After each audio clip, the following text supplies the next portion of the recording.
فوقنا خلاص من الخيبة، عالجنا العيبة لغينا الطيبة.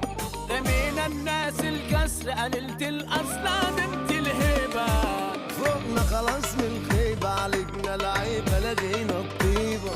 رمينا الناس الكسر قللت الأصل عدمت الهيبة. ليه نفتح بابنا بناقش؟ طب ما بناقش ناس خاينين. لو واحد جنبنا سالك أحسن من 100 بوشين. ليه نفتح بابنا بناقش؟ طب ما بناقش ناس خاينين. لو واحد جنبنا سالك أحسن من 100 بوشين. لو واحد جنبنا سالك أحسن من 100 بوشين.